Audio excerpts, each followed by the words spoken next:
ஒரு ஹெல்த்தியான கம்பு தோசை இட்லி எப்படி செய்யலான்னு பார்க்கலாம். வாங்க வீடியோக்குள்ளே போகலாம். டோமினோஸ் ஸ்பெஷலில் சூப்பரான ஆஃபர் போயிட்டு இருக்குது. ஸ்க்ரீனில் தெரிய கூப்பன் கோட் போட்டிங்கன்னா அவங்க ஆஃபர் கிடைக்கும். கம்பு தோசை இட்லி சாஃப்டாக வரதுக்கு நான் சொல்ல டிப்ஸை ஃபாலோ பண்ணுங்கள். கம்பு 2 அழாக்கு எடுத்துக்கோங்க. ஊற வைக்க போகிறோம் நம்ம. கம்பு நீங்கள் ரெகுலராக சாப்பிட்டிங்கன்னா அவங்களுக்கு அயன் டெஃபிஷியன்சி இருக்காது. ஒரு அழாக்கு இட்லி அரிசி எடுத்துக்கோங்க, ஆட் பண்ணிக்கலாம். நெக்ஸ்ட்டு நம்ம ரெட் அவல் ஆட் பண்ணியிருக்கோம் நல்லா சாஃப்டாக வரதுக்காக. இப்போ தண்ணி ஊற்றிக்கோங்க. ஒரு 4 to 5 hours ஊற வைங்க. கருப்பு உளுந்து எடுத்துக்கோங்க ஒரு அழாக்கு, இதை தனியாக ஊற வைங்க.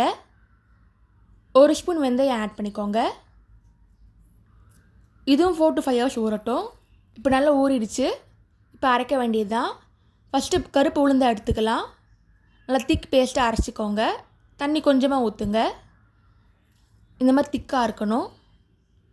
நெக்ஸ்ட்டு கம்பு எடுத்துக்கலாம். கம்பு அரிசி அவல் 3மே இருக்குது. நல்லா அரைச்சிக்கோங்க. நல்லா திக் பேஸ்ட்டாக இதுவும் இருக்கணும். ரெண்டுத்தையும் போட்டு மிக்ஸ் பண்ணிக்கோங்க. தேவையான அளவு உப்பு ஆட் பண்ணிக்கோங்க. நைட்டெல்லாம் ஊறட்டும். அப்போ தான் ஃபெர்மெண்டேஷன் ஆகும். நல்லா உப்பி வரும். இந்த மாதிரி திக்காக இருக்குது பாருங்கள். இப்போ இட்லி தட்டி எடுத்துக்கலாம். தடவிக்கோங்க. அப்புறம் மாவு ஆட் பண்ணிக்கலாம். இப்போ குக்கரில் வைக்க வேண்டியது தான். ஒரு ஸ்டீம் வர அளவுக்கு வெயிட் பண்ணுங்கள். இப்போ தோசை சுடலாம். நல்லா முரியலாகவே வரும். எடுத்துடலாம். ஒரு சுவையான கம்பு தோசை கம்பு இட்லி ரெடி ஆகிடுச்சு. கம்பை ரெகுலராக சாப்பிட்டிங்கன்னா உங்களுக்கு வெயிட் லாஸ் கூட கிடைக்குங்க. நிறைய ஹெல்த் பெனிஃபிட்ஸ் இருக்குது. நீங்களும் கம்பு தோசை சாப்பிட்டு எப்படி இருக்குன்னு சொல்லுங்கள். தேங்க்ஸ் ஃபார் வாட்சிங். லைக் பண்ணுங்கள், ஷேர் பண்ணுங்கள், சப்ஸ்கிரைப் பண்ணுங்கள்.